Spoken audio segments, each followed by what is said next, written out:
Hello students, here our next lecture of class 10th chapter heredity and evolution subject biology. Okay, तो heredity and evolution जो chapter था वो हमने last lecture में start किया था। हमने इसमें बात करी थी जेनेटिक्स। हमने ये पढ़ा था कि जो हेरिडिटी एंड इवोल्यूशन जो पोर्शन है वो बायोलॉजी की जेनेटिक्स ब्रांच के अंदर आता है, जिसमें हम बात करते हैं इनहेरिटेंस की, यानी कि एक जनरेशन से दूसरे जनरेशन में कैरेक्टर के ट्रांसमिशन की हम बात करते हैं, और साथ ही साथ किसकी बात करते हैं, कैसे पेरेंट से ऑफस्प्रिंग में जो कैरेक्टर जाते हैं उनमें जो वेरिएशंस आते हैं, वेरिएशंस कैसे आ जाते हैं। ठीक है, इन सारी चीज़ों के बारे में हमने थोड़ा बहुत आइडिया लिया था। हेरिडिटी एंड इनहेरिटेंस के बारे में हमने जाना। वेरिएशन जो कि एक चेंज होता है हर जनरेशन में, जनरेशन टू जनरेशन एक आने वाला जो चेंज होता है उसे हम वेरिएशन कहते हैं। तो इस वेरिएशन की भी हमने बात करी थी, और वेरिएशन के दो टाइप हमने पढ़े, सोमेटिक एंड जर्मिनल वेरिएशन। तो सोमेटिक वेरिएशन में हमने कहा था कि somatic variation type of variation जहाँ पे बॉडी के स्पर्म और एग सेल को छोड़ के बाकी सारे सेल्स क्या होते हैं, हमारे सोमेटिक सेल होते हैं। तो उनमें आने वाला चेंज, पूरी बॉडी में से किसी भी सेल में आने वाला जो चेंज होता है जो कि ट्रांसमिट नहीं होता है, मीन्स कि जैसे अगर हमारी बॉडी में कोई चेंज है, हमारी बॉडी में कोई कैरेक्टर है, तो वो नेक्स्ट जनरेशन में नहीं जाएगा हमारी, तो उसे क्या कहा जाता है, सोमेटिक वेरिएशन। इसका रीजन क्या है, एक इन्वायरमेंट चेंजेस जो आते हैं सोमेटिक वेरिएशन के लिए। एक तो इन्वायरमेंटल फैक्टर होते हैं, light, nutrients, use and disuse of organ होते हैं, ये हमने पढ़ा था। दूसरा हमने पढ़ा था जर्मिनल वेरिएशन। जर्मिनल वेरिएशन एक ऐसा वेरिएशन होता है जो जर्म सेल्स यानी कि स्पर्म और एग को अफेक्ट करता है और किसी भी ऑर्गेनिज्म में, और ये फिर इसकी वजह से अगर कोई चेंजेस आ रहे हैं, स्पर्म और एग सेल की वजह से अगर कोई चेंजेस आ रहे हैं, तो वो एक जनरेशन से दूसरे जनरेशन में जाएंगे। क्यों? क्योंकि वो उनके क्रोमोसोम में अब हैं, वो उनके जीन्स में है। ओके, तो इसमें भी continuous and discontinuous germinal variations की हमने बात करी थी। फिर हमने बात करी थी वेरिएशंस के फायदे क्या हैं। हमने पढ़ा था कि जो वेरिएशन है एक रॉ मटेरियल का फॉर्मेशन करता है इवोल्यूशन के लिए। बिना वेरिएशन के कोई भी स्पीसीज, नई स्पीसीज नहीं बन सकती है। और साथ ही साथ हमने पढ़ा था कि अगर वेरिएशन आएंगे तो एक ऑर्गेनिज्म अपने इन्वायरमेंट के हिसाब से खुद को चेंज कर पाएगा। ये हेल्प करेगा यूजफुल, मतलब कि वेरिएशन हेल्प करता है मैन को कि improving race of useful animal की रेस को ये बढ़ाएगा, या यूजफुल एनिमल इससे मिलेंगे, प्लांट्स मिलेंगे, तो बहुत सारी चीज़ें, एग्जिस्टेंस, स्ट्रगल फॉर एग्जिस्टेंस, ये बेटर कर पाएंगे। ठीक है, और डिसकंटिन्यूअस वेरिएशन जो होते हैं वो नए ट्रेड्स को प्रोवाइड करते हैं। डिसकंटिन्यूअस जो होते हैं उनसे पॉसिबिलिटी रहती है कि नए ट्रेड इसमें प्रोड्यूस होंगे। फिर इसी के साथ हमने जेनेटिक वोकेबलरी पढ़ी थी। जेनेटिक वोकेबलरी में हमने जीन की बात करी थी। जीन क्या होता है, सबसे पहले हम बात करते हैं कि एक सेल होता है। ठीक है, एक सेल है, सेल के अंदर न्यूक्लियस प्रेजेंट रहता है, न्यूक्लियस के अंदर डीएनए प्रेजेंट रहता है, डीएनए में क्रोमोसोम्स होते हैं और क्रोमोसोम में जीन होते हैं। तो इतने अंदर ये जीन प्रेजेंट रहते हैं, इसको क्या कहा जाता है, यूनिट ऑफ इनहेरिटेंस। यानी कि जीन वो सब्सटेंस हैं जो कि इनहेरिटेंस, मतलब कि मदर और फादर से आने वाले जो कैरेक्टर्स हैं वो इन्हीं जीन में आते हैं, और इनको कैरी करके कौन लेके आता है, क्रोमोसोम। क्रोमोसोम को कौन कैरी करके आता है, डीएनए। डीएनए कहाँ होता है, न्यूक्लियस में। न्यूक्लियस कहाँ होता है, सेल में। ठीक है, तो आपको ये तो याद करना ही पड़ेगा कि सेल के अंदर न्यूक्लियस, न्यूक्लियस के अंदर डीएनए, डीएनए के अंदर क्रोमोसोम्स, एंड क्रोमोसोम में प्रेजेंट रहते हैं जीन, जो कि एक्चुअल यूनिट ऑफ हेरिडिटी जिन्हें हम कहते हैं। ओके, तो उसके बाद हमने क्रोमोसोम्स कैरी करके लेके आते हैं, पढ़ा था। क्रोमोसोम एक थ्रेड लाइक स्ट्रक्चर होता है, न्यूक्लियस में प्रेजेंट रहता है सेल के, जो कि डीएनए के साथ होता है। फिर एलील्स हमने बात करी थी, हमने कहा कि जैसे T, capital T, small T की बात करी थी ना हमने, तो हमने कहा था कि ये क्या होते हैं, रिप्रेजेंट करते हैं, जिस चीज़ से हम रिप्रेजेंट इसको करते हैं तो उसे हम क्या बोल देते हैं। ये वाला पोर्शन हमने पढ़ा था ना, तो ये टॉलनेस के लिए हमने बोला, टॉलनेस के लिए हम टी से रिप्रेजेंट कर रहे हैं, तो ये एलील हो गए इसके। ठीक है, ऐसे ही जीन लोकस एक ऐसी जगह जहाँ पे क्रोमोसोम रिप्रेजेंट करता है, जैसे अगर वो रिप्रेजेंट कर रहा है यहाँ पर जीन है, तो ये इसका जीन लोकस हो जाएगा। ओके, और हमने क्या पढ़ा था, डोमिनेंट एलील। डोमिनेंट एलील बहुत ही इंपॉर्टेंट फिनोमिना हमने पढ़ा था। हमने कहा था कि डोमिनेंट एलील वो एलील होता है जो कि किसी और जीन की प्रेजेंट में, किसी और जीन नहीं, सेम जीन के, मीन्स की जैसे हाइट के लिए हमने बोला, हाइट के लिए हम दो कैरेक्टर लेते हैं, एक टॉल एक ड्वार्फ। तो अगर ये डॉफ के लिए स्मॉल टी से हम दिखाते हैं। डॉफ मीन्स वैसा वाला डॉफ नहीं बेटा, छोटे के लिए मेंडल ने डॉफ ही यूज किया था और इसके लिए टॉल ही यूज किया था। तो अब अकॉर्डिंग टू डोमिनेंट एलील, मतलब अगर हम डोमिनेंट एलील को अगर हम शो करना चाहें या बताना चाहें तो उसका मतलब ये कि डोमिनेंट एलील वो स्ट्रॉन्ग एलील होता है, वो स्ट्रॉन्ग जीन होता है जो खुद को रिप्रेजेंट कर जाता है किसी और की प्रेजेंस में भी। किसी और की प्रेजेंस में भी हमने बात करी एक कैरेक्टर की, हाइट की, और हाइट के दो पार्ट हमने बोल दिए। कैरेक्टर एक ही है क्या, हाइट, और इसके पार्ट्स हमने दो बोल दिए, एक क्या है, एक लंबा है और एक छोटा है। ओके, एक की हाइट लॉन्ग है, एक की हाइट शॉर्ट है। तो अब देखो, अगर ये कभी ऐसा हुआ ना, ये कैपिटल टी यानी कि लंबा वाला जो टॉलनेस के लिए रिस्पॉन्सिबल है और एक शॉर्टनेस के लिए रिस्पॉन्सिबल है, क्रॉस हुआ मेल और फीमेल में। अभी इसको हम पढ़ेंगे डिटेल में, आपको क्लियरली समझ में आ जाएगा। तो क्रॉस कराएंगे, अगर इनके बीच में क्रॉस कराया और कैपिटल टी और स्मॉल टी आया, तो हाइट हमेशा क्या होगी, टॉल। क्यों? क्योंकि ये टॉल वाला जो कैरेक्टर होता है ना, ये जो कैपिटल टी होता है, ये डोमिनेंट होता है ओवर रिसेसिव यानी कि शॉर्ट वाले के लिए।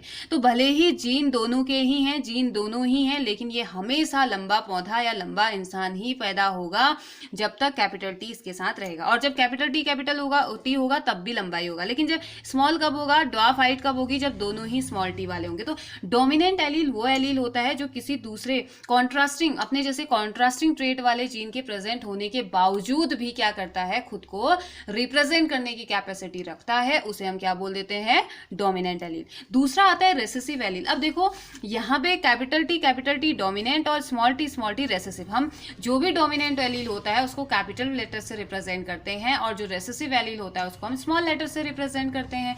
तो रेसेसिव एलील वो एलील होता है जो किसी डोमिनेंट एलील की प्रेजेंस में खुद को शो नहीं कर पाता है। ये खुद को तभी शो कर पाएगा जब दोनों ही सेम या होमोजाइगस कैरेक्टर इसके होंगे। तो ये भी हमने पढ़ा है, होमोजाइगस और हेटेरोजाइगस। होमोजाइगस टी या टी ये दोनों ही होमोजाइगस हैं क्योंकि सेम है ना, ये भी कैपिटल टी, ये भी कैपिटल टी, ये भी स्मॉल टी और ये भी स्मॉल टी। और जब ये कंडीशन आ जाएगी, कैपिटल टी एक स्मॉल टी, तो ये क्या हो जाएगा, हेटेरोजाइगस ऑर्गेनिज्म। ओके, फिर हमने जीनोटाइप की बात करी थी। जीनोटाइप मींस जेनेटिक, जीन्स के बेसिस पे कैरेक्टर की, और phenotype, P for phenotype, P for physical appearance. Physical appearance देख के जो हम बताते हैं कि अच्छा हाँ ये लंबा है, ये छोटा है, इसकी आईज ब्लैक है, इसकी आईज ब्राउन है, ब्लू है, तो वो एक फिजिकल कैरेक्टर है ना, तो उस बेसिस पे हम इसको डिफाइन करते हैं। ओके, तो आज हमने जो पढ़ना है, आज हमारा जो नया टॉपिक है ना, वो हमने पढ़ना है मैंडल्स एक्सपेरिमेंट। ओके, तो let's start with new topic, Mendel's experiment.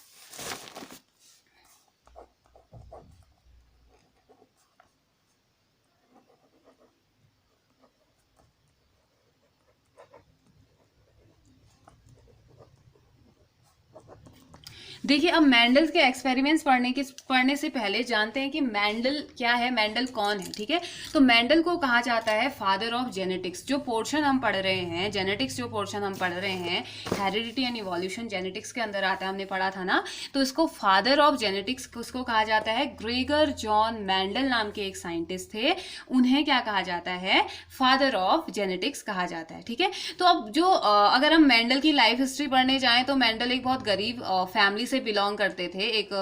तो जब पढ़ने लिखने के भी बहुत ज़्यादा इनके पास साधन नहीं थे, लेकिन फिर भी इन्होंने अपनी पढ़ाई करी, और जब इन्होंने पढ़ाई कर ली तो ये एक चर्च में ना, जो फादर नहीं होते, पादरी जो होते हैं, उसकी जॉब इन्होंने करी। और साथ ही साथ इनको गार्डनिंग का बहुत, नॉर्मली पता है आपको, मैंडल मैथमेटिशियंस थे, मतलब कि मैथ्स के स्टूडेंट ये रहे, लेकिन इन्होंने जो कंट्रीब्यूशन दिया ना बायो में, मतलब कि बायोलॉजी में इन्होंने इतना अच्छा रूल दिया, इतना अच्छा ये दिया कि सारी चीज़ें एक्सप्लेन हो गई। मतलब कि किसी ने सोचा भी नहीं था कि एक मैथ्स का स्टूडेंट स्पेशली बॉटनी पोर्शन या बायोलॉजी पोर्शन का इतना बड़ा कंट्रीब्यूशन वो दे जाएगा, मैं इतना बड़ा कंट्रीब्यूशन दे जाएगा।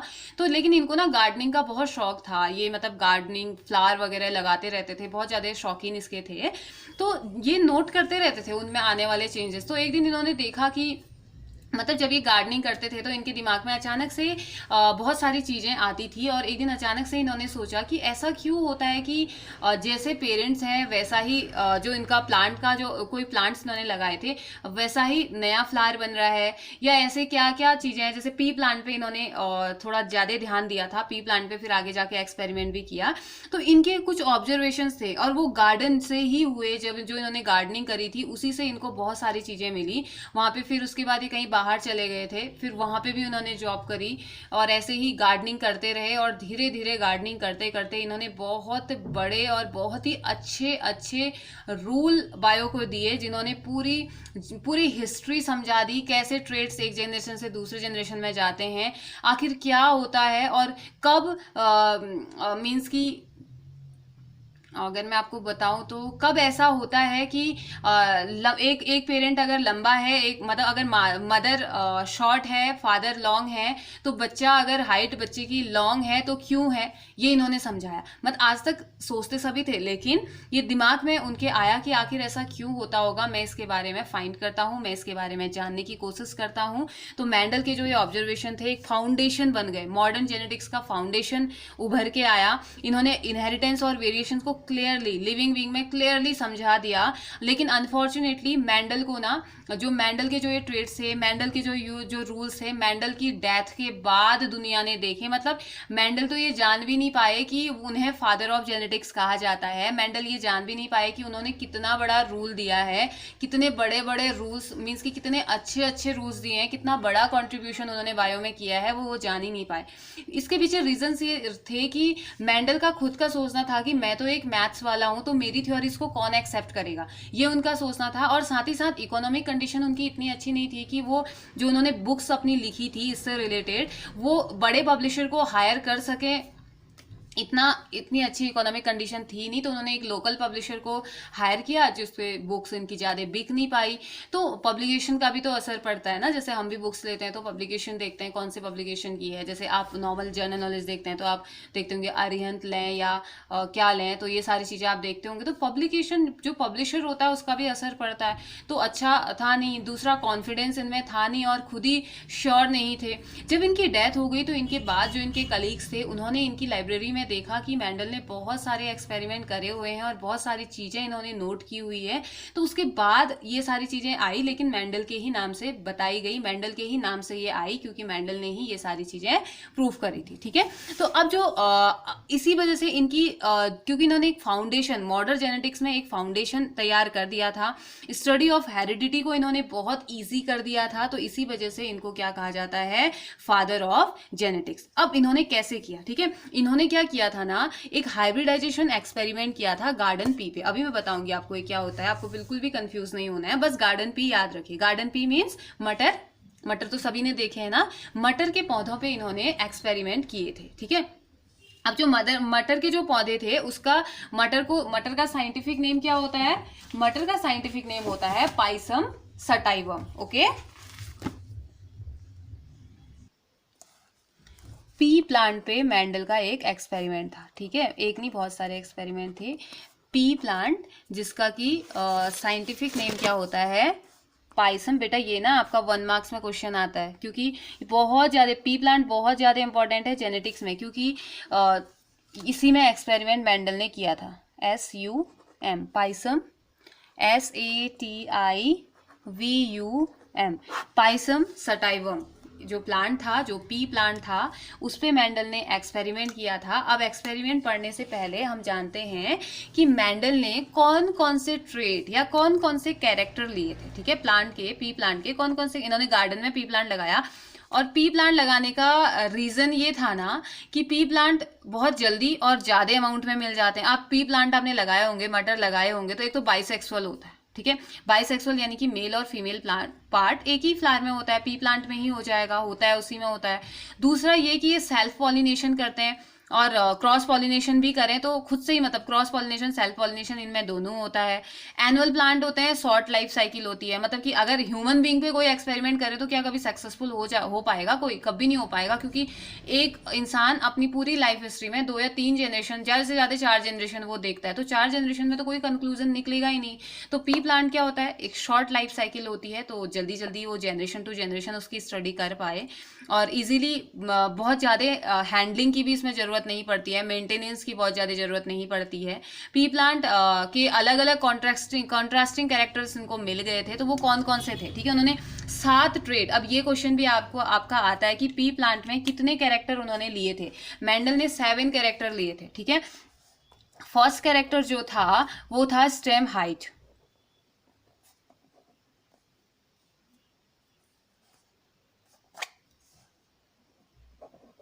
स्टेम की हाइट, पी प्लांट के स्टेम की हाइट ली थी और उनमें उन्होंने बताया जैसे प्लांट, या यहाँ पे आप लिख देंगे कैरेक्टर और यहाँ पे लिख देंगे कॉन्ट्रास्टिंग ट्रेट। मैं नीचे से कर देती हूँ, ठीक है। कॉलम आप बना लीजिएगा, ओके, ये कॉलम साथ साथ ही बना लीजिए। Serial number, second character, third contrasting trait, second यहाँ पे आप लिखेंगे कॉन्ट्रास्टिंग ट्रेट,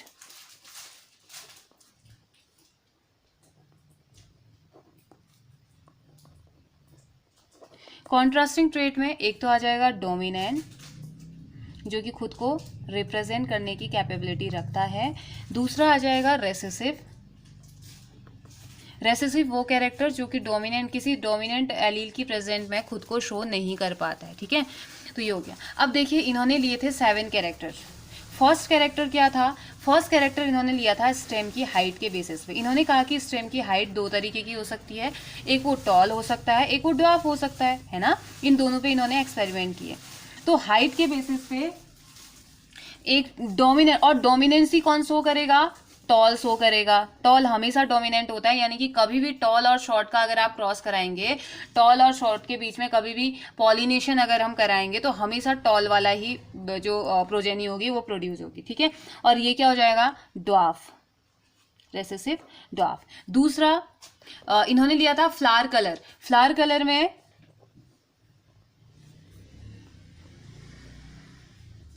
फ्लावर कलर इन्होंने 2 कलर के लिए थे, एक तो वायलेट लिया था, दूसरा इन्होंने लिया था वाइट, जिसमें कि वायलेट वाला डोमिनेंट होता है ओवर वाइट, ठीक है। वाइट कलर हमेशा, अब ऐसा नहीं कि प्लांट के लिए ही होता है, हमेशा यही होता है।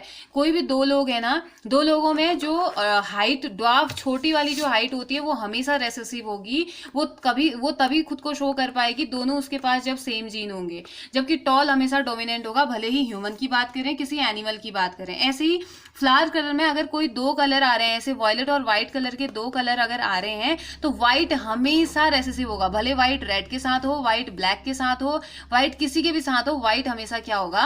रेसेसिव होगा। मतलब खुद को शो करने की कैपेबिलिटी उसके पास नहीं होगी तब तक जब तक उसके पास डोमिनेंट वाला पोर्शन है, ओके। थर्ड उन्होंने लिया था फ्लावर की पोजीशन।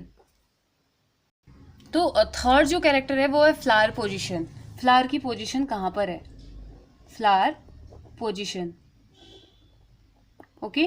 फ्लावर पोजीशन जैसे कि एक तो है एक्सियल पोजीशन, दूसरी terminal position, okay. Axial position हमेशा डोमिनेंट होगी टर्मिनल पोजीशन के लिए, ओके। फोर्थ कैरेक्टर जो उन्होंने लिया था पॉट शेप, उसका शेप कैसा है? पॉट शेप में जो डोमिनेंट उन्होंने देखा इनफ्लैटेड और कंस्ट्रिक्टेड हमेशा क्या होता है?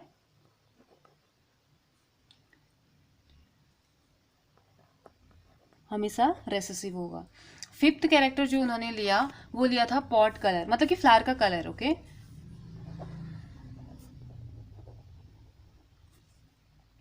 ग्रीन और येलो। पॉट कलर, अच्छा फ्लावर कलर तो हो गया था ना वॉयलेट, और यहाँ पे पॉट कलर की हम बात करेंगे। पॉट जो पोर्शन होता है उसका ग्रीन या येलो, ठीक है। तो ग्रीन हमेशा येलो के ऊपर रेसेसिव होता है, ओके। सिक्स्थ इन्होंने लिया था शीट जो बनता है उसका शेप कैसा होता है? शीट का शेप कैसा होगा? राउंड, 2 तरीके का हो सकता है, एक राउंड हो सकता है, दूसरा रिंकल हो सकता है। तो राउंड वाला हमेशा डोमिनेंट होगा ओवर रिंकल, ठीक है। सेवेंथ और लास्ट कैरेक्टर पे जो इन्होंने एक्सपेरिमेंट किया था वो किया था सीट कलर पे। सीट कलर के लिए इन्होंने कहा कि 2 तरीके के हो सकते हैं, कौन से?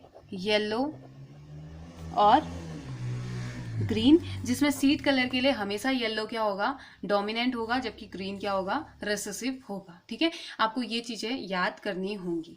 तो ये मतलब अगर आप ये सारा याद ना भी कर पाओ तो इतना तो याद करना ही पड़ेगा कि 7 कैरेक्टर्स को लेके मैंडल ने क्रॉस किया था, ठीक है। तो ये इतना, हालांकि ये याद हो जाए तो अच्छी बात है, अगर नहीं हो पा रहा है तो इट्स ओके, लेकिन इतना पता होना चाहिए कि 7 कैरेक्टर लिए थे और किसके लिए थे? पी प्लांट के लिए थे, ठीक है। पी जिसका कि साइंटिफिक नेम पाइसम सटाइवम है, ठीक है। तो चलो स्टार्ट करें। कि मेंडल ने किस बेसिस, मतलब मेंडल ने जो डिफाइन किया था ना इनसे, तो मेंडल ने कुछ रूल्स दिए थे, कुछ एक्सपेरिमेंट किए थे और उनसे उन्होंने बताया था कि कैसे पेरेंट से ऑफस्प्रिंग में कैरेक्टर्स जाते हैं। हमने यही पढ़ना है, कैसे पेरेंट से ऑफस्प्रिंग में कैरेक्टर्स जाते हैं, इस चीज के बारे में हमने स्टडी करनी है इस सेक्शन में। ओके, तो चलिए फर्स्ट पढ़ते हैं Mendel's specific experiment. Mendel's specific experiments. कौन कौन से ऐसे एक्सपेरिमेंट थे? तो फर्स्ट जो एक्सपेरिमेंट था मेंडल का वो था monohybrid cross. Mono hybrid, mono means one, hybrid cross means क्या होता है? मेल और फीमेल का यूनाइट होना, जिसे हम फर्टिलाइजेशन भी कहते हैं ना, तो वही क्रॉस बोल दिया जाता है। ठीक है, तो मोनो हाइब्रिड क्रॉस मीन्स एक क्रॉस और एक मोनो मीन्स वन, और इसका मतलब ये कि एक कैरेक्टर को लेके किया गया क्रॉस। मतलब कि क्रॉस कराएंगे तो कैरेक्टर तो सारे जाएंगे, इसमें बेटा कंफ्यूज नहीं होना है, क्योंकि बहुत सारे बच्चे कंफ्यूज होते हैं इस चीज में कि अगर हम क्रॉस करा रहे हैं, मतलब कि पी प्लांट, एक मेल पी प्लांट पे क्रॉस कराया, मेल पी प्लांट है और फीमेल पी प्लांट है, क्रॉस करा रहे हैं, तो ऐसा थोड़ी कि जिस कैरेक्टर को हम पढ़ रहे हैं वही कैरेक्टर जा रहा है। कैरेक्टर तो सारे जा रहे हैं, उसमें जितने भी कैरेक्टर उसने ट्रांसफर होने हैं दूसरी प्रोजेनी में वो तो जाएंगे ही जाएंगे, लेकिन हम मोनोहाइब्रिड क्रॉस में सिर्फ एक कैरेक्टर के लिए पढ़ते हैं, सिर्फ एक कैरेक्टर की हम बात करते हैं। ठीक है, और वो एक कैरेक्टर हम क्या ले रहे हैं मोनोहाइब्रिड क्रॉस में? प्लांट की हाइट की हम बात कर रहे हैं। हाइट तो एक कैरेक्टर है, लेकिन उसके पार्ट कितने हैं? दो, एक तो टॉल होता है, दूसरा ड्वार्फ होता है। इसमें ये नहीं सोचना कि दो कैरेक्टर है, कैरेक्टर एक ही है। कौन सा?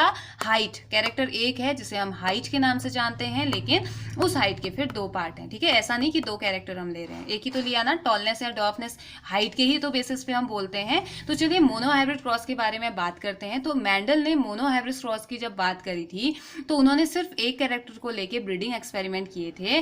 मोनोहाइब्रिड क्रॉस में उन्होंने प्योर टॉल प्लांट को प्योर ड्वार्फ प्लांट से क्या कर दिया था? क्रॉस करवाया था। ठीक है, तो फिर मैं आपको बताती हूँ कैसे उन्होंने किया था। अब देखिए, हमने लास्ट सेक्शन में पढ़ा है ना, टॉल के लिए प्योर का मीन, प्योर बोला तो इसका मतलब दोनों ही, प्योर टॉल बोला मतलब दोनों ही कैपिटल टी के साथ होंगे। ओके, और प्योर ड्वार्फ बोला मतलब स्मॉल टी और स्मॉल टी के साथ होंगे। तो ये क्या हो गया? आप ऊपर से लिख सकते हो pure tall and pure dwarf.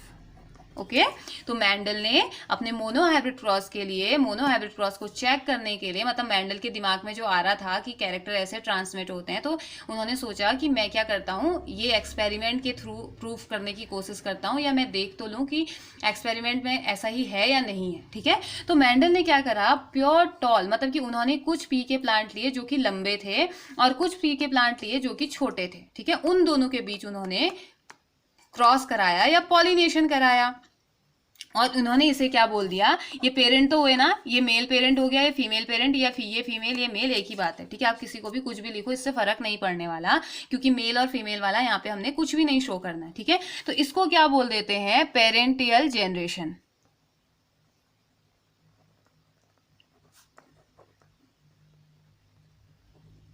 Parental generation इसको हमने बोल दिया, या पी से भी आप इसे इंडिकेट कर सकते हो। ओके, पेरेंटियल जनरेशन इसे बोल दिया, जहां पे को मेंडल ने प्योर टॉल प्लांट को, प्योर टॉल वाले पी प्लांट को प्योर ड्वार्फ वाले पी प्लांट से इन्होंने क्रॉस कराया। अब जब इन्होंने देखा ना, तो जब इनकी जब क्रॉसिंग हुई तो पता है इनको क्या मिला?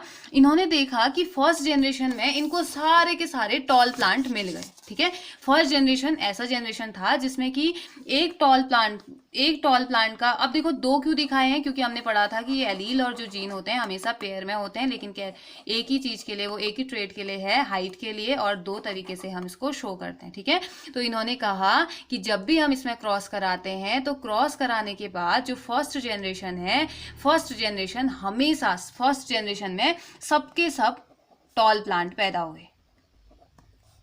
ठीक है, कैसे? अब देखो जीन से दिखाते हैं, ये टी इससे क्रॉस किया होगा, ये टी इससे क्रॉस, अगर हम मानते हैं कि कुछ इस तरीके का हुआ तब भी, ये वाला टी इससे, और एक गैमेट बना रहे हैं, ठीक है, ये टी इससे। तो अब देखो सभी क्या है, एक कैपिटल टी, एक स्मॉल टी, एक कैपिटल टी, एक स्मॉल टी, मतलब एक बच्चा ये है, एक प्रोजेनी ये है, एक प्रोजेनी ये है और एक प्रोजेनी ये है। तो हमने क्या पढ़ा था, जब भी एक कैपिटल टी एक स्मॉल टी होगा, यानी कि एक डोमिनेंट और एक रेसेसिव होगा, ये भी एक डोमिनेंट एक रेसेसिव, एक डोमिनेंट एक रेसेसिव, एक डोमिनेंट एक रेसेसिव। इसका मतलब क्या है कि इस अब फर्स्ट जनरेशन को हम F1 जनरेशन बोल देते हैं। इस F1 जनरेशन में जो प्रोजेनी मिली वो सभी के सभी क्या होंगे बताओ, टी, जहां जहां पे कैपिटल टी है इसका मतलब कि सारे के सारे टॉल, ये भी टॉल, ये भी टॉल, ये भी टॉल और ये भी टॉल। अब ये बहुत बड़ा एक सरप्राइजिंग रिजल्ट उनको मिला कि अरे ऐसा कैसे हो गया, जबकि मैंने तो एक प्योर टॉल का प्योर ड्वार्फ के साथ कराया था, तो ऐसा क्या हुआ कि ड्वार्फ का एक भी कैरेक्टर उसमें नहीं आया। तो उन्होंने क्या किया ना, मतलब ये एक हलचल पैदा करने वाला क्वेश्चन था कि जब हमने दोनों के बीच में क्रॉस कराया तो बच्चे सिर्फ टॉल ही क्यों पैदा हुए, या जो ऑफस्प्रिंग थे वो ऑफस्प्रिंग सारे के सारे टॉल ही क्यों हुए, जितने, अगर ये नहीं कि 4 ही बनेंगे, जितने भी बने 8 10 15 20 सबके सब टॉल बने, ठीक है। अब मेंडल सोच में पड़ गए और मेंडल को एक आइडिया आया कि क्यों ना मैं इस F1 जनरेशन वालों को ही आपस में क्रॉस करा दूं। अब जब मेंडल ने इनको आपस में क्रॉस कराया तो आपस में अब ये क्या हो गया, आपस में जब इन्होंने क्रॉस कराया तो इनको थोड़ा सा अलग रिजल्ट यहाँ पे को देखने को मिला। F2 जनरेशन में इनको अलग। अब देखो ये क्या हो गया, F1 जनरेशन, तो F1 जनरेशन में हमें क्या मिले हैं, कैपिटल टी स्मॉल टी, इनमें से किसी भी दो के बीच में, क्योंकि सब सेम ही तो मिले ना, इन दोनों के बीच में उन्होंने क्रॉस करा दिया। अब जब इन दोनों के बीच में उन्होंने क्रॉस कराया तो इनको एक नया रिजल्ट यहाँ पे देखने को मिला, ठीक है। तो देखो अब जब इसके बीच में क्रॉस कराया गया तो क्या हुआ, क्या बनेगा, जैसे हमने यहाँ किया था यही ट्राई करें, यहाँ भी ये कैपिटल, मान लो ये कैपिटल, यहाँ से ये वाला कैपिटल टी आया और यहाँ से ये वाला कैपिटल टी आया, तो तब तो क्या बनेगा, कैपिटल टी कैपिटल टी। अब मान लो कि ये वाला कैपिटल टी गया था दूसरी जनरेशन में और इस कैपिटल टी से वो जुड़ गया, तो उसने क्या बनाया होगा, कैपिटल टी स्मॉल टी। अब कोई फर्क नहीं पड़ता कि आप स्मॉल टी पहले लिखो या कैपिटल टी बाद में लिखो, ठीक है। फिर अब ये तो इन दोनों के लिए हो गया। अब हम ये मान के चल रहे हैं कि ये कैपिटल टी जब इस टी के साथ, क्या पता ऐसा हुआ होगा कि ये वाला टी आया हो तो ये क्या बन गया होगा ये, और फिर ये वाला इसके साथ भी तो कंबाइंड हो सकता है ना, तो तब क्या बन सकता है, टी टी। तो अब ये इस जनरेशन को क्या कह दिया, F2 जनरेशन। देखो दो जनरेशन, ये तो पेरेंटियल जनरेशन थी, यहाँ पे हम टोटल 3 जनरेशन की अब बात कर रहे हैं। ये पेरेंट की जनरेशन थी जहाँ पे को एक टॉल और एक प्योर ड्वार्फ के बीच में हमने क्रॉस कराया। जब एक प्योर और एक ड्वार्फ के बीच में क्रॉस कराया तो यहाँ पे हमें सारे के सारे टॉल प्लांट्स मिले, और वो सारे के सारे टॉल प्लांट क्यों मिले, ये एक बहुत बड़ा क्वेश्चन बन गया था। अब देखो ये तो हम बता पा रहे हैं ना, ये तो अभी हम बता पा रहे हैं कि ये कैपिटल टी है इसलिए टॉल बना, ये डोमिनेंट है, लेकिन उस टाइम पे मेंडल को इन एलील्स और जीन के बारे में कुछ नहीं पता था। ऐसा मत सोचना कि मेंडल इतने बेवकूफ थे, इनको पता नहीं चला, ऐसा नहीं था, क्योंकि उन्हें इन चीजों के बारे में पता ही नहीं था कि ये भी कुछ है। उन्होंने सिर्फ आइडिया लगाया कि अब मैं ऐसा करता हूँ इन दोनों के ही, वो तो सिर्फ बाहर का फिजिकल कैरेक्टर देख रहे थे उस टाइम पे, उन्होंने सिर्फ बाहर से देखने में लंबे और छोटे प्लांट को चूज करके ये किया था, उन्हें नहीं पता था कि ऐसा भी कुछ टी है। ओके, तो अब हुआ क्या कि जब इन्होंने इन दोनों के बीच में क्रॉस कराया, और ऐसा नहीं कि एक ही बार के क्रॉस में रिजल्ट मिल जाता है, बहुत बार इन्होंने क्रॉस कराया, ये अपना एक्सपेरिमेंट बार बार रिपीट किया, और बार बार रिपीट करने पे यही रिजल्ट उन्हें मिले। फर्स्ट जनरेशन में सभी टॉल, सेकंड जनरेशन में लेकिन उनको कुछ अलग दिखा। सेकंड जनरेशन में उन्हें दिखा कि ये भी टॉल, कैपिटल टी है तो प्योर टॉल, ये कैपिटल टी इसके साथ है तो ये भी टॉल, ये भी टॉल, लेकिन एक ड्वार्फ उन्हें प्रोजेनी मिली। तो यहाँ पे आके मेंडल को थोड़ा सा सुकून मिला कि चलो कुछ तो है, कि जो एक जनरेशन में नहीं शो हो रहा है तो नेक्स्ट जनरेशन में शो हो रहा है। लेकिन सबसे पहले उन्होंने इसका रेशियो नोट किया। रेशियो कितना है बेटा, 3:1। ये 3:1 तो क्या हो गया, फिनोटिपिक रेशियो जो हमें बाहर से दिखाई दे रहा है। तो चलिए एक बार फिर से रिकॉल करें।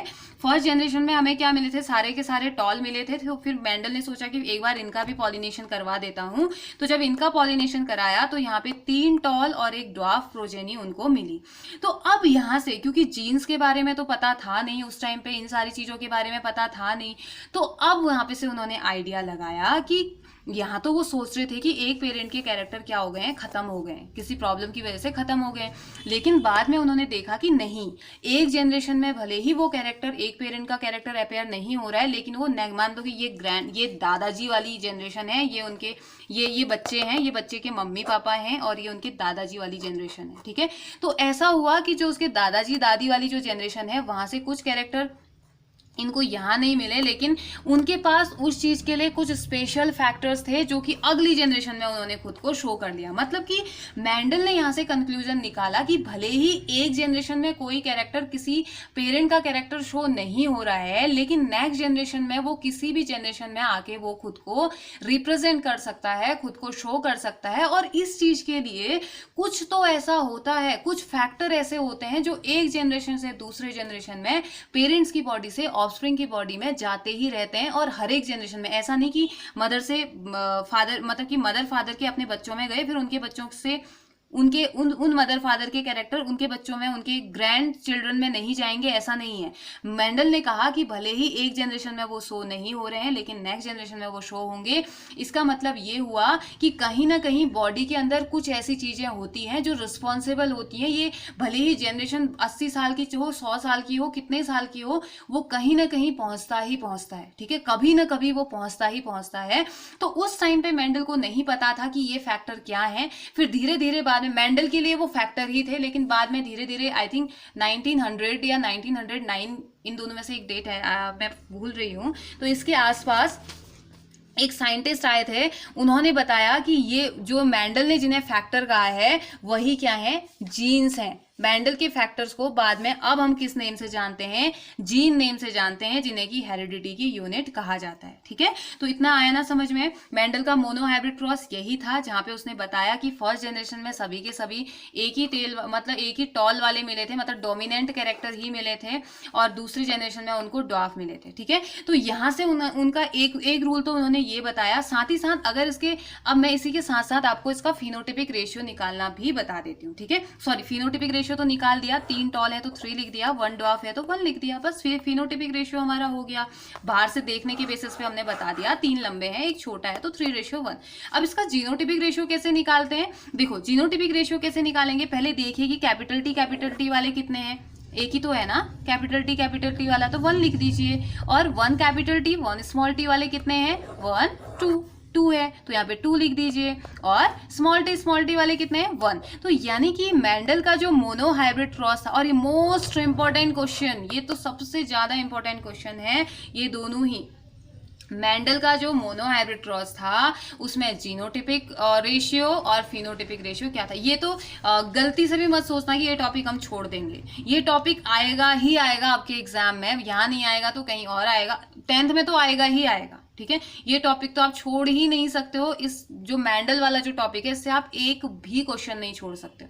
तो ध्यान से सुनना, बहुत ही ज्यादा इंटरेस्टिंग लॉज मेंडल ने दिए थे। देखो कितना इंटरेस्टिंग है, फर्स्ट जनरेशन में एक ही टाइप का, नेक्स्ट जनरेशन में दोनों टाइप के कैरेक्टर शो हो गए। तो अब F2 जनरेशन का ही आपसे ये पूछा जाएगा, क्या, रेशियो। तो फिनोटिपिक, P फॉर फिनोटिपिक और P फॉर फिजिकल अपीयरेंस। बाहर से देखने में हमें 3 बड़े और 1 छोटा दिखा, तो 3:1। और जीन्स, हमें तो पता है ना जीन्स के बारे में, तो हमारे जीन्स जो थे, इसमें जो हमें जीन दिखे, वो हमने उस बेसिस पे 1:2:1। यानी कि आपसे क्वेश्चन पूछा जाता है कि मेंडल का जो मोनोहाइब्रिड क्रॉस है, उसमें जीनोटिपिक रेशियो, F2 जनरेशन में जीनोटिपिक रेशियो भी बताइए और फिनोटिपिक रेशियो भी बताइए। जीनोटिपिक जीन से, नाम से पता चल रहा है, G for gene, G for genotypic, तो हम ये जीन हम इसके मान लेते हैं। तो 1:2:1 है जहां पे, और फिनोटिपिक रेशियो 3:1 है। ये आपको याद करना ही पड़ेगा, और ये एक्सपेरिमेंट भी आपको याद करना ही पड़ेगा, जहां पे मेंडल ने बताया था कि 3rd या 4th जनरेशन में आते आते कहीं ना कहीं कैरेक्टर आते ही हैं, मतलब कि ये ट्रेट खत्म नहीं होता है। ड्वार्फ, जहाँ पे फर्स्ट जनरेशन में उन्होंने सोचा कि ड्वार्फ वाला डिस्ट्रॉय हो गया है, खत्म हो गया है,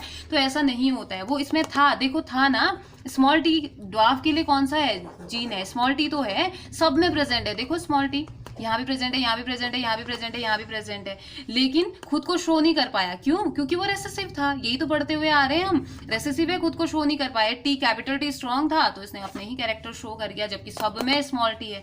लेकिन बाद में जब क्रॉस करवाया गया, तो ये कैपिटल स्मॉल टी और ये स्मॉल टी आपस में मिल गए। जब ये मिल गए, तो इन्होंने ड्वार्फ भी प्रोड्यूस कर दिया। ऐसे फिर नेक्स्ट जनरेशन के लिए भी होगा, लेकिन हम 2nd तक ही, इसी जनरेशन तक हम पढ़ते हैं। ठीक है, इतना आया बेटा समझ में। आई होप कि समझ में आ गया होगा आपको। चलिए अब इसको ना और आसान तरीके से करना हम सीखते हैं। एक पुनेट नाम के एक साइंटिस्ट थे, ठीक है, पुनेट नाम के एक साइंटिस्ट थे। उन्होंने कहा कि क्यों ना हम कुछ, उन्होंने एक डायग्रामेटिक रिप्रेजेंटेशन दिया इसका। उन्होंने कहा कि हम पुनेट स्क्वायर के नाम से उसको फिर जाना गया, ठीक है, उस रिप्रेजेंटेशन को पुनेट स्क्वायर के नाम से जाना गया। उसमें क्या किया जाता है, इसी क्रॉस को जो हमने ये पढ़ा है ना, ये जो हमने पढ़ा, इसी को स्क्वायर के फॉर्म में उन्होंने दिखाया। कैसे, चलिए मैं आपको दिखाती हूँ। जैसे पहले क्या किया हमने, कैपिटल टी और कैपिटल टी का क्रॉस कराया किसके साथ, स्मॉल टी के साथ। तो अब यहाँ पे को ना इतने सारे टी नहीं दिखाते हैं। इसका गैमेट क्या बनेगा, टी, इसका गैमेट क्या बनेगा, स्मॉल टी। एक ही तो जाएगा ना, मतलब कि ये भी 50% है अपने आप में, ये भी 50% है, ये भी 50% है, ये भी 50% है। ये फीमेल पेरेंट है, ये मेल पेरेंट है। तो अब इससे 50% ही तो जाएगा, तभी तो आगे जाके 100 होगा ना। तो इससे एक ही आएगा। अब दोनों कैपिटल टी हैं तो एक ही कैपिटल टी आ सकता है। यहाँ भी दोनों स्मॉल टी हैं तो एक ही स्मॉल टी आ सकता है। अब जब ये दोनों यूनाइट हुए तो इसने कैपिटल टी स्मॉल टी बना दिया। अब जहाँ हमने यहाँ 4 दिखाए थे वहाँ हम एक ही दिखाएंगे, ठीक है, जरूरी नहीं कि आप इतने सारे दिखाओ। तो ये जब हमने बनाया तो ये कौन सी जनरेशन बनी थी, FN जनरेशन में सब यही तो बने थे ना। तो आप 4 दिखाओ, 10 दिखाओ या 1 दिखाओ, कोई फर्क नहीं पड़ता। अब उसके बाद जब FN जनरेशन आई तो FN जनरेशन में इसकी 2, मतलब कि कैपिटल टी के बीच small T, capital T small T के बीच में क्रॉस करा दिया था। यही तो पढ़ा था ना, ये क्रॉस। अब इसको कैसे दिखाएंगे, इसको दिखाने के लिए हमारे, अब इसके लिए गैमेट क्या बनेंगे, चलिए मैं दिखाती हूँ आपको।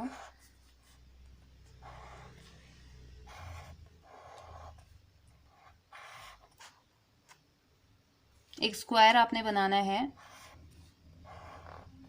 तो एक कैपिटल टी यहाँ आ जाएगा, एक स्मॉल टी यहाँ आ जाएगा, है ना। एक कैपिटल टी यहाँ, एक स्मॉल टी यहाँ। कंफ्यूज नहीं होना है, यही तो बन रहा है ना, देखो, कैपिटल टी स्मॉल टी, बस यही गैमेट यहाँ पे दिखा दो। ये वाला नहीं, ये वाला, एक कैपिटल टी एक स्मॉल टी, एक कैपिटल टी एक स्मॉल टी। ये कैपिटल टी यहाँ पर है, ये स्मॉल टी यहाँ, ये कैपिटल टी यहाँ है, एक स्मॉल टी है। अब देखो इसको कैसे करते हैं ना, इतना इजी होता है ये। इस कैपिटल टी को इस कैपिटल टी के साथ लिख दो, कैपिटल टी। अब इसी कैपिटल टी को जैसे मैथ्स में करते हैं ना, मैथ्स में क्या करते हैं, अगर आपके पास 2a + b होगा तो आप क्या करते हो, 2a + 2b, ये करते हो। यहाँ भी यही करना है, टी, अब ये टी इस टी के साथ, बस फर्स्ट वाली रो कंप्लीट। अब नीचे वाले में आइए, ये स्मॉल टी है, ये कैपिटल टी है, तो कैपिटल टी स्मॉल टी हो गया। ये स्मॉल टी है, ये भी स्मॉल टी है, तो स्मॉल टी। रिजल्ट क्या मिला, यही रिजल्ट मिला ना। देखिए यहाँ कैपिटल टी एक मिला था, यहाँ भी कैपिटल टी एक मिला। कैपिटल टी स्मॉल टी 2 मिले, एक कैपिटल टी स्मॉल टी और एक कैपिटल टी स्मॉल टी। एक स्मॉल टी मिला था, तो यहाँ पे भी क्या मिल गया, स्मॉल टी। बस वही है, मतलब रिप्रेजेंट करने का तरीका है, इजी वे में रिप्रेजेंट करने का तरीका है। जहाँ पे बताया वही कि रेशियो वही आया, 1:2:1। ओके, इसको रिप्रेजेंट करने का तरीका एक बार अपनी बुक में भी देखिएगा बेटा, आपको फिर क्लियरली समझ में आ जाएगा, ठीक है। आई थिंक बुक में क्रॉस तो दिया ही होगा, क्लियर क्रॉस यहाँ पे दिया नहीं है, आप इसी क्रॉस से समझिए। ओके, तो हमने क्या किया, फर्स्ट जनरेशन में क्रॉस कराया, सभी के सभी टॉल मिले, टॉल फिर उन्हीं टॉल के बीच में आपस में क्रॉस करा दिया, तो कैपिटल टी। तो अगर आपको ऐसे समझ में नहीं आ रहा है तो पहले ऐसे समझिए, फिर गैमेट बनाना सीखिए। क्योंकि अब ना ये तो मोनो हाइब्रिड के लिए था, लेकिन जब हम डाई हाइब्रिड के लिए करेंगे फिर थोड़ी ना इतना कर पाएंगे, फिर तो बहुत बड़ा हो जाएगा। आपने पुनेट स्क्वायर तो सीखना ही पड़ेगा, और इसमें सीखने जैसा कुछ है ही नहीं, इतना टफ तो कुछ है ही नहीं। तो सीधे गैमेट आपने लिखने हैं, जो आपने लिया है, मतलब एलील जो लिया है, गैमेट में बोल रही हूँ तो शायद कंफ्यूजन आपको हो रहा होगा। ये एलील्स या जीन हमने लिए हैं, उन्हीं जीन्स को वैसे शो करके यहाँ पे शो कर देना, ठीक है। आया समझ में। तो चलिए इसके बाद क्या हुआ, मेंडल का जब मोनो हाइब्रिड क्रॉस हो गया तो मेंडल ने इसके बाद क्या किया, मेंडल ने इसके बाद अपना एक लॉ दिया, उसे कहा जाता है लॉ ऑफ डोमिनेंस, जिसको कि मैं आपको बता ही चुकी हूँ, आपको अब तक तो समझ में आ ही गया होगा। चलिए मैं एक बार फिर से बताती हूँ। इस लॉ, फर्स्ट लॉ की बात करते हैं हम, मीन्स कि मोनो हाइब्रिड क्रॉस के बाद जो लॉ निकल के आया मेंडल का, वो था लॉ ऑफ डोमिनेंस। देखो लॉ ऑफ डोमिनेंस फॉलो नहीं कर रखा है यहाँ पे, यही तो है लॉ ऑफ डोमिनेंस, बस यही है बेटा, टॉल, यही लॉ ऑफ डोमिनेंस है। तो ये लॉ स्टेट करता है, आप लिखेंगे this law state that one factor in a pair may express itself and prevent expression of other. तो ये क्या करता है, इनमें से एक फैक्टर इसलिए कह रहे हैं ना, जीन इसलिए नहीं बोल रहे हैं क्योंकि मेंडल ने फैक्टर ही कहा था, ठीक है। तो इसमें ये लॉ स्टेट करता है, मेंडल ने कहा था लॉ ऑफ डोमिनेंस के अकॉर्डिंग कि जो एक पेयर है, देखिए ये पेयर है कैपिटल टी स्मॉल टी, जो एक पेयर है फैक्टर का, वो क्या करेगा, दूसरे के एक्सप्रेशन को, स्मॉल टी के एक्सप्रेशन को अगर इसके बेसिस पे बोले तो क्या करता है, शो करने से रोक देता है। And the factor that express itself, और खुद को एक्सप्रेस करता है, दूसरे को एक्सप्रेस नहीं करने देता है। तो ऐसा फैक्टर जो खुद को एक्सप्रेस करता है उसे हम क्या बोल देते हैं, डोमिनेंट फैक्टर, और जो अनएक्सप्रेस्ड फैक्टर होता है उसे हम रिसेसिव फैक्टर बोल देते हैं। यानी कि this law state that one factor in a pair may express itself and may express itself, खुद को शो कर सकता है, and prevent expression of other, खुद को तो शो करेगा लेकिन दूसरे के एक्सप्रेशन को क्या कर देगा, रोक देगा, ठीक है। तो the factor that express itself, यानी कि इसमें वो फैक्टर जिसने खुद को एक्सप्रेस किया itself was describe by Mendel as dominant factor, Mendel ने उसे डोमिनेंट फैक्टर बोला, अगर हम आज की बात करेंगे तो उसे डोमिनेंट जीन बोल देंगे, ठीक है। And the unexpressed one as recessive factor. Okay, तो आया ना आपको समझ में लॉ ऑफ डोमिनेंस। तो जो खुद को एक्सप्रेस करेगा उसे क्या बोल देंगे, डोमिनेंट। जो अनएक्सप्रेस्ड रहेगा उसे क्या बोल देंगे, तो जो जिसने खुद को शो किया वो कौन सा था, टॉल प्लांट। जो खुद को शो नहीं कर पाया वो कौन सा था, ड्वार्फ प्लांट। बस यही तो है, यही तो समझना था, आया ना। फिर इसी के साथ एक और लॉ मेंडल ने दिया इसी मोनोहाइब्रिड क्रॉस से, उस लॉ को कहा गया law of segregation. Segregation means क्या होता है, अलग हो जाना। तो ये लॉ ऑफ जो सेग्रीगेशन था, इसमें ये कहा गया कि हर एक पेरेंट से मिलने वाले जो कैरेक्टर होते हैं वो क्या होते हैं, जब गैमेट बन रहे होते हैं। गैमेट बनना मतलब जैसे हमने oogenesis और स्पर्मेटोजेनेसिस पर पढ़ा था, तो गैमेट फॉर्मेशन ही तो था ना बेटा, वो स्पर्म और एग ही तो बन रहे थे। तो ऐसे ही यहाँ पे उन्होंने पी प्लांट के बेसिस पे बोल दिया। अब पी प्लांट के बेसिस पे तो बोला, लेकिन ये फॉलो सब में होता है, ह्यूमन में भी, स्पर्म और एग में भी ये फॉलो होता है। तो मेंडल ने कहा कि हर एक कैरेक्टर जो होता है वो सेग्रीगेट या सेपरेट हो जाता है, कब, गैमेट फॉर्मेशन के टाइम पे। मतलब कि अगर किसी की बॉडी में मेल और फीमेल गैमेट बन रहा है, फीमेल गैमेट या मेल गैमेट बन रहा है, तो उसी टाइम पे सारे के सारे कैरेक्टर उसी में आ जाते हैं। मतलब कि जैसे ये है, ये टॉल प्लांट और प्योर ड्वार्फ प्लांट का हमने क्रॉस कराया, तो यहाँ पे गैमेट ही तो बन रहे हैं ना ये। तो जब यहाँ पे इनके गैमेट बनेंगे ना, यहाँ से इसका गैमेट क्या बनेगा, देखो प्योर टॉल ये था, प्योर ड्वार्फ ये था, इसका गैमेट क्या बनेगा, टी, इसका गैमेट क्या बनेगा, स्मॉल टी, फिर ये आपस में जो भी होगा होगा। तो अब देखो ये इस टी के साथ ही तो सारे कैरेक्टर सेपरेट हो जाएंगे ना पेरेंट से। मतलब इसके पास अगर 100% कैरेक्टर थे तो 50% कैरेक्टर इसी टाइम पे गैमेट फॉर्मेशन के टाइम पे ही तो सेपरेट हो जा रहे हैं। मतलब 46 क्रोमोसोम थे पहले और स्पर्म बनने तक 23 क्रोमोसोम तो हो जा रहे हैं। 46 क्रोमोसोम पहले थे, एग बनने तक 23 तो हो जा रहे हैं, वो सेपरेट तो हो जा रहा है ना। तो बस यही मेंडल ने कहा था कि गैमेट फॉर्मेशन के टाइम पे जिस समय मेल गैमेट और फीमेल गैमेट बनता है, उसी टाइम पे ये क्या हो जाते हैं, हर एक कैरेक्टर क्या होता है, अपने पेरेंट से सेपरेट हो जाता है, या पेरेंट की बॉडी के जो कैरेक्टर होते हैं वो सेपरेट हो जाते हैं और ऑफस्प्रिंग तक आ जाते हैं, ठीक है। तो अगर the factor of each character हर एक कैरेक्टर के लिए, भले आप बोलें कि मदर और फादर के हेयर एक के कर्ली हैं एक के स्ट्रेट हैं, तो बच्चे में स्ट्रेट आना है या कर्ली आना है वो उसके गैमेट, जब स्पर्म बन रहा हो, अगर वो लड़का है, चलिए मैं बताती हूँ, स्ट्रेट हेयर और कर्ली हेयर, ठीक है। तो अब मैंने माना कि जो फॉर्मेशन होने वाला है, जो नया बेबी बनेगा वो मेल बनेगा, ठीक है। मैंने कहा मेल बनेगा, एक ये फीमेल पेरेंट है, ये मेल पेरेंट है, फीमेल पेरेंट के हेयर स्ट्रेट हैं और मेल पेरेंट के कर्ली हैं। तो अगर इस फीमेल के कैरेक्टर उसने आने होंगे, अगर स्ट्रेट हेयर उसने आने होंगे उस मेल में, उस बच्चे में, जाइगोट अगर मैं बोल दूं तो कोई दिक्कत तो नहीं होगी ना। तो इसमें आने होंगे तो यहाँ से स्पर्म फॉर्मेशन ही तो होगा, बच्चा स्पर्म, मतलब कि बाद में बनेगा स्पर्म फॉर्मेशन तो बाद में होगा, लेकिन मेल बनने की तो प्रोसेस होगी। उस समय जो गैमेट फॉर्मेशन होगा, जो गैमेट्स बनेंगे, जो उसका जेंडर डिसाइड करेगा कि ये मेल होने वाला है या फीमेल होने वाला है, उसी में तो आ जाएगा ना ये कैरेक्टर। अगर स्ट्रेट भी हेयर हो रहे हैं तो स्ट्रेट का कैरेक्टर यहीं पे तो आएगा, इसी समय तो आ जाएगा जब वो बन रहा होगा बच्चा वॉर्म में, बाद में थोड़ी ना आएगा, आफ्टर बर्थ थोड़ी ना आएगा। तो वही लॉ ऑफ सेग्रीगेशन कहता है the factor of each character segregate और सेपरेट। सेग्रीगेट का मतलब क्या होता है? सेपरेट। सेपरेट कहां से हो रहे हैं? पेरेंट्स की बॉडी से, क्योंकि पेरेंट की बॉडी से कैरेक्टर सेपरेट नहीं होंगे, कॉपी नहीं होंगे। मतलब कि अब ये मान के चलो कि एस दो कैरेक्टर हैं स्ट्रेट के लिए, तो ये जेरोक्स हो गए, कॉपी हो गए, ताकि पेरेंट की बॉडी में भी तो रहे। पेरेंट अपनी बॉडी का थोड़ी ना देगा, डीएनए कॉपी होता है ना, हमने पढ़ा है। डीएनए कॉपी इसीलिए तो होता है कि ये सारे कैरेक्टर कॉपी हो जाएं उसके साथ। तो कॉपी हो रखा है, कॉपी हुआ है तो वो बच्चे को दे देगा वो कैरेक्टर, है ना। तो the factor of each character segregate और separate during gamete formation so that each gamete receive only one factor for each character। तो हर एक गैमेट हर एक कैरेक्टर के लिए एक फैक्टर यानी कि एक जीन उसे मिलेगा। जैसे टी और टी में से एक ही तो मिल रहा था ना, तो एक कैरेक्टर मिलेगा एंड इज ऑलवेज प्योर। वो हमेशा उस स्टेट में प्योर ही होगा, मिक्सअप नहीं होगा। भले स्मॉल टी मिले, ये भी तो अपने आप में प्योर है ना, कैपिटल टी मिले अपने आप में प्योर है। वो हेट्रोजाइगस तो तब हो जाते हैं जब ये दोनों यूनाइट हो जाते हैं, यहाँ पे तो अपने आप में प्योर है ना। हर एक कैरेक्टर क्या होता है? अपने आप में प्योर होता है। और इस लॉ को क्या किस नाम से जाना जाता है? लॉ ऑफ सेग्रीगेशन के नाम से जाना जाता है। ठीक है बेटा, आया समझ में? लॉ ऑफ डोमिनेंट क्या था? जिसने खुद को एक लॉ ऑफ डोमिनेंस के अकॉर्डिंग कि कुछ फैक्टर ऐसे होते हैं जो पेयर में प्रेजेंट रहते हैं, जिसमें कि एक फैक्टर ऐसा होता है जो खुद को रिप्रेजेंट कर पाता है, दूसरे के एक्सप्रेशन को छुपा देता है, तो उसे हम डोमिनेंट फैक्टर कह देते हैं।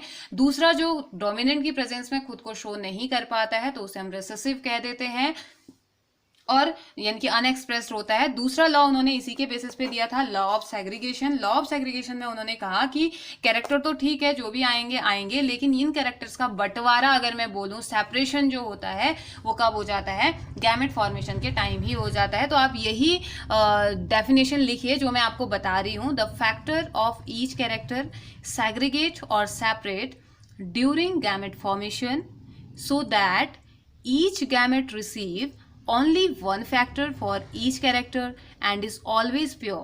This is known as law of segregation. तो इस सेपरेट होने की वजह से ही एक ही मिलेगा उसे, अपना कर्ली और उसके लिए दोनों के लिए नहीं मिलेगा, वो एक ही चीज शो करेगा, या स्ट्रेट ही शो करेगा या कर्ली ही शो करेगा। ठीक है, इतना आया समझ में? तो ये क्या था हमारा? मेंडल का मोनोहाइब्रिड क्रॉस के जो रिजल्ट थे वो थे। ठीक है, मेंडल के एक्सपेरिमेंट में हम मेंडल का स्पेसिफिक एक्सपेरिमेंट हमने पढ़ा, मोनोहाइब्रिड क्रॉस, जहाँ पे को हमने कहा कि मेंडल ने क्या कराया था? एक सिंगल कैरेक्टर को लेके क्रॉस कराया था पी प्लांट में, मटर के पौधे में। और उन्होंने कहा था कि जब भी हम पी प्लांट में क्रॉस कराते हैं एक कैरेक्टर को लेके, और उन्होंने उस कैरेक्टर को कौन सा कैरेक्टर लिया था? हाइट वाला कैरेक्टर लिया था। और हाइट के दो ट्रेट होते हैं, एक प्योर होता है, एक डॉफ होता है। तो उन्होंने प्योर टॉल जो पी प्लांट था, जो लंबा प्लांट था, उसका छोटे प्लांट से क्रॉस करा दिया जिसकी हाइट छोटी थी। और ये तो हमें बाद में पता चला, ये हम इसलिए हम अब एक्सप्रेस इसको करते हैं, हमारे लिए आसानी हो जाती है।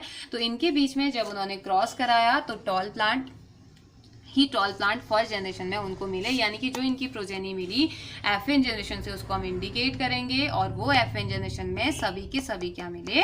टॉल प्लांट मिले। फिर मेंडल को बहुत ज़्यादा कंफ्यूजन हो गया, मेंडल बहुत ज़्यादा शॉक हो गए कि ऐसा कैसे हुआ, जबकि मैंने तो दोनों के कैरेक्टर डाले थे, मैंने तो दोनों ही पेरेंट्स का क्रॉस कराया था, फिर एक ही पेरेंट का कैसे रिजल्ट मिला, या एक ही पेरेंट कैसे मिला प्रोजेनी में, एक ही पेरेंट के कैरेक्टर प्रोजेनी में कैसे मिले? तो मेंडल ने सोचा कि क्यों ना मैं एफएन जनरेशन में मिले हुए लोगों का या मिले हुए ऑफस्प्रिंग का आपस में क्रॉस करा दूं। तो जब इन्होंने क्रॉस कराया तो मेंडल का प्लान कुछ कुछ सक्सेसफुल होते हुए दिखा, मेंडल की जो थ्योरी थी कुछ कुछ सक्सेसफुल होती हुई दिखी। उन्होंने देखा कि सेकंड जनरेशन तक पहुंचते पहुंचते उन्हें टॉल और ड्वार्फ दोनों ही कैरेक्टर मिले। और ये एक्सपेरिमेंट इन्होंने बार बार दोहराया। क्यों दोहराया? क्योंकि पी प्लांट क्या होता है, बहुत छोटी लाइफ होती है ना इसकी, बार बार लगा सकते हैं, बार बार देख सकते हैं। तो बार बार इन्होंने दोहराया, और हर बार जब जब रिपीटेशन हुआ तब तक उनको यही रिजल्ट मिला कि 3:1 में ही उन्हें रिजल्ट मिल रहा था एफएन जनरेशन में। कब? जब उन्होंने मोनोहाइब्रिड क्रॉस कराया। और यहाँ से उन्होंने कंक्लूजन निकाला कि ऐसा नहीं है कि एक जनरेशन में या जब भी क्रॉस कराते हैं तो एक ही पेरेंट का कैरेक्टर शो हो रहा है और दूसरा कैरेक्टर डिस्ट्रॉय हो जा रहा है, खत्म हो जा रहा है, ऐसा नहीं होता है। लेकिन कुछ ऐसा होता है कि वो दूसरा कैरेक्टर खुद को एक्सप्रेस नहीं कर पाया। बाद में आते आते उन्हें थोड़ा बहुत आइडिया हुआ कि कुछ ऐसे फैक्टर बॉडी में प्रेजेंट रहते हैं, इन कैरेक्टर्स में कुछ ऐसे फैक्टर प्रेजेंट रहते हैं जिसकी वजह से वो एक जनरेशन में अगर खुद को शो नहीं कर पा रहा है तो नेक्स्ट जनरेशन में कहीं ना कहीं वो शो करता है, या भले ही नेक्स्ट में ना करे उसके बाद की किसी जनरेशन में वो जरूर खुद को एक्सप्रेस करेगा। यहीं से उनको पता चला लॉ ऑफ डोमिनेंस के बारे में। उन्होंने कहा, अब लॉ ऑफ डोमिनेंस फिर पढ़ेंगे, यहीं से उनको पता चला था। और उन्होंने जो रेशियो दिया था फिर F2 जनरेशन के लिए जो फिनोटिपिक रेशियो उनका आया था वो 3:1 आया था, और जो जीनोटिपिक रेशियो उनका आया था 1:2:1 आया था, जो कि capital T capital T capital T small T capital T small T और कैपिटल टी रिप्रेजेंट करता है। ठीक है, तो 1:2:1 जीनोटिपिक रेशियो था, 3:1 फिनोटिपिक रेशियो था। अब आप पी प्लांट में करो, आप किसी एनिमल में करो, किसी ह्यूमन में करो, आपको यही मिलने वाला है रिजल्ट। ठीक है, अकॉर्डिंग टू मैंडल। उसके बाद एक पुनेट नाम के साइंटिस्ट आए। जब ये डिस्कवरी हो गई थी तो पुनेट ने कहा कि ये मैंडल का अगर हम ऐसे क्रॉस करेंगे, ये तो मोनो हाइब्रिड के लिए था तो हमारा हो गया, लेकिन जब हम डाई हाइब्रिड या ट्राई हाइब्रिड के लिए करेंगे फिर तो बहुत प्रॉब्लम हो जाएगी, हम गैमेट फॉर्मेशन ही नहीं कर पाएंगे। तो उन्होंने क्या कहा कि जो फर्स्ट जनरेशन में जो गैमेट बन रहे हैं उनके बीच में अगर आपस में हमने क्रॉस कराना है तो हम क्यों ना कुछ एक स्क्वायर का यूज करें। यहाँ पे भी जो गैमेट हमें मिले वो लिख देते हैं और यहाँ पे भी वही लिख देते हैं। ठीक है, यही तो गैमेट मिले हमें, टी टी टी टी, यही तो मिला है, capital T small T capital T small T, यही तो मिला। तो इसको ऐसे लिख दिया, एक कैपिटल टी यहाँ, एक स्मॉल टी यहाँ, एक कैपिटल टी यहाँ, एक स्मॉल टी यहाँ, और इन दोनों को कैपिटल टी यहाँ शो कर दिया। ये कैपिटल टी का एक बार इसके साथ करा दिया, इस कैपिटल टी का एक बार इसके साथ, ऐसे ये स्मॉल टी इसके साथ, ये स्मॉल टी इसके साथ। तो यहाँ पे देखा कि जैसा हमें यहाँ रिजल्ट मिल रहा था सेम रिजल्ट तो यहाँ पर भी है। यहाँ पे भी अगर फिनोटिपिक रेशियो देखें तो 3:1, मतलब फिनोटिपिकली अगर हम देखेंगे तो ये तीनों के तीनों टॉल प्लांट होंगे और ये ड्वार्फ प्लांट होगा क्योंकि इसके पास दोनों के दोनों स्मॉल टी है ना।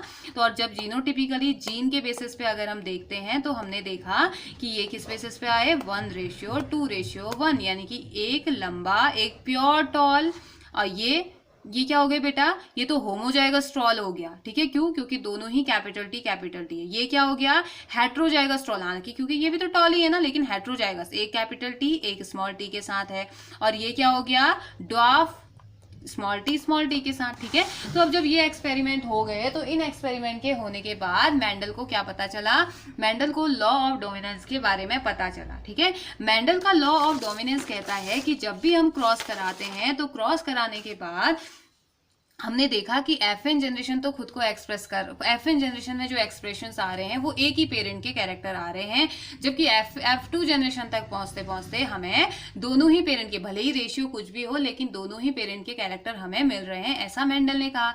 तो यहाँ से मैंडल ने एक नया लॉ निकाला जिसे लॉ ऑफ डोमिनेंस के नाम से हमने जाना, या पूरी दुनिया अभी लॉ ऑफ डोमिनेंस के नाम से इसको जानती है। ठीक है, तो लॉ ऑफ डोमिनेंस में क्या था, ये लॉ स्टेट करता है, दिस लॉ स्टेट दैट, आपको डेफिनेशन आप ऐसी ही लिखिएगा, this law state that one factor in a pair may express itself and prevent expression of the other. यानी कि ये लॉ कहता है कि उस पेयर में अगर टी की अगर हम बात कर रहे हैं तो उस पेयर में एक फैक्टर ऐसा होता है जो खुद को एक्सप्रेस करता है, खुद को तो एक्सप्रेस करता ही करता है, इतनी कैपेबिलिटी तो है ही उसके पास कि वो खुद को शो करे, साथ ही साथ दूसरे को शो नहीं करने देता, दूसरे को वो ऊपर उठने ही नहीं देता। जैसे कि ना बहुत सारे लोग, या अगर हम क्लास में हम बात करें तो कुछ क्लास में तो नहीं, ऐसे होता है कभी कभी हम देखते हैं कि कुछ लोग ऐसे होते हैं खुद की ही बात ऊपर रखते हैं, दूसरे को बोलने ही नहीं देते। वो वैसा ही वाला डोमिनेंट का भी सीन रहता है। डोमिनेंट भी कुछ ऐसा ही करता है कि एक तो खुद को तो शो कर देता है लेकिन दूसरे को ना, वो मतलब कि दूसरे को वो शो होने ही नहीं देता है। खुद को तो रिप्रेजेंट कर दिया उसने, दूसरे को वो रिप्रेजेंट नहीं होने देता है।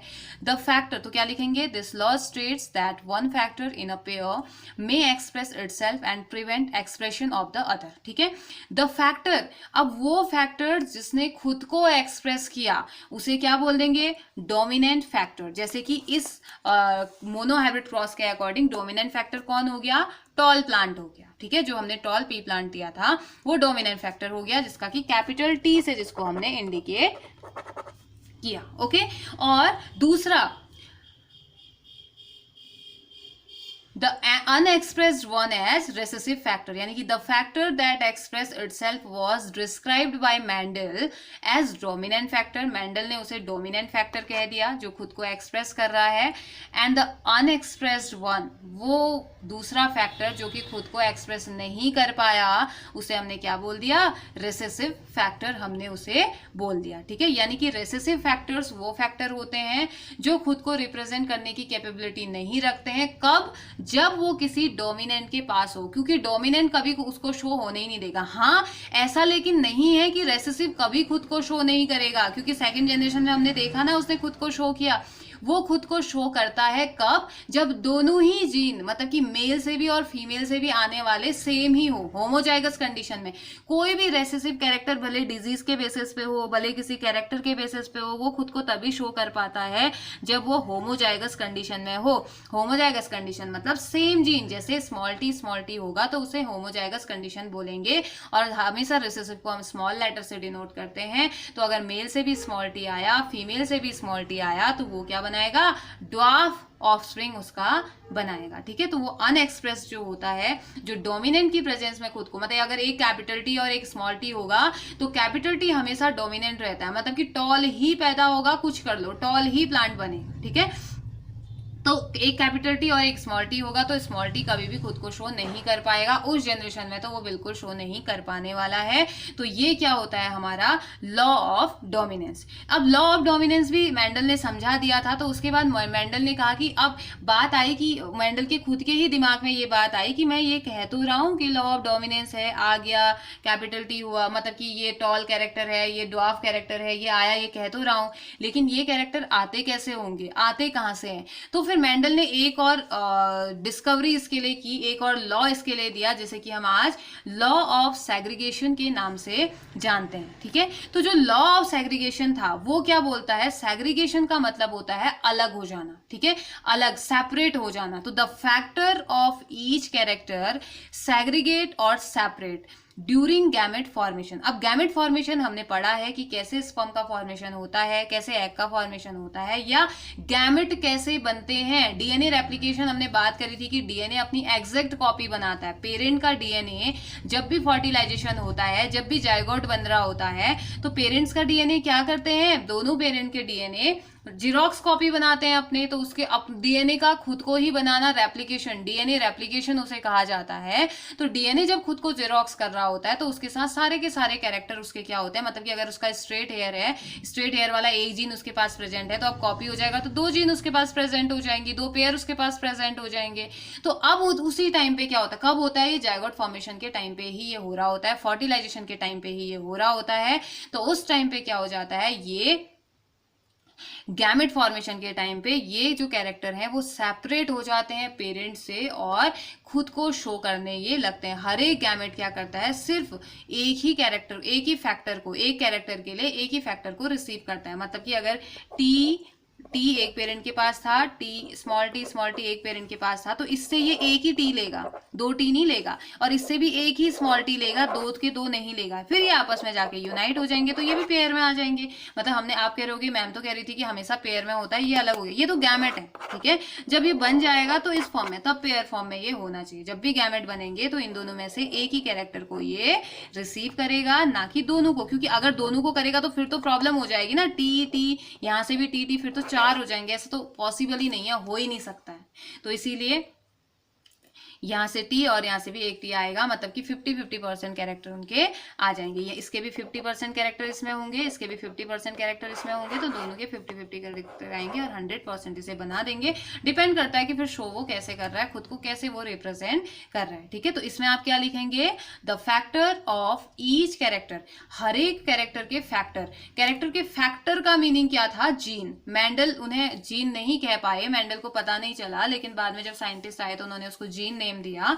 तो मेंडल ने कहा कि the factor of each character segregate और separate during gamete formation. Gamete formation के ही टाइम पे जो फैक्टर्स होते हैं कैरेक्टर के, वो सेपरेट हो जाते हैं, वो अलग अलग हो जाते हैं, सो that each gamete receive only one factor. क्योंकि वो अलग अलग हो जाते हैं तो इसीलिए हर एक गैमेट क्या करता है? एक ही फैक्टर को वो रिसीव करता है, so that each gamete receive only one factor for each character, हर एक कैरेक्टर से सिर्फ एक फैक्टर उसे मिलता है, एक जीन उसे मिलता है, एंड इज ऑलवेज प्योर, और ये हमेशा प्योर फॉर्म में मिलता है। ऐसा नहीं मिलेगा कैपिटल टी है तो कैपिटल टी और स्मॉल टी का मिक्सचर है, ऐसा नहीं होगा। स्मॉल टी है तो स्मॉल टी और कैपिटल टी का मिक्सचर है, ये ऐसा नहीं होगा। ये अपने आप में प्योर है, ये भी अपने आप में प्योर है। भले आप टॉल की बात करें, भले आप डॉफ की बात करें, दोनों ही अपने आप में वो क्या होते हैं, प्योर होते हैं। तो वही कहा गया है that each gamete receive only one factor for each character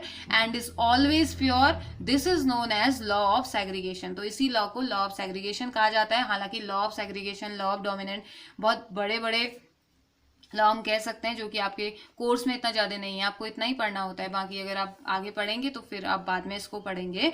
तो उसके बाद जो हमारा नेक्स्ट सेक्शन में जो हम हमारा दूसरा टॉपिक पढ़ेंगे, आज तो हमने क्या पढ़ा, आज हमने एक ही टॉपिक पढ़ा है, mono hybrid cross. Mono hybrid cross के अंदर हमने law of dominance and law of segregation पढ़ा है, ठीक है। तो नेक्स्ट लेक्चर में हम मेंडल का डाई हाइब्रिड क्रॉस पढ़ेंगे।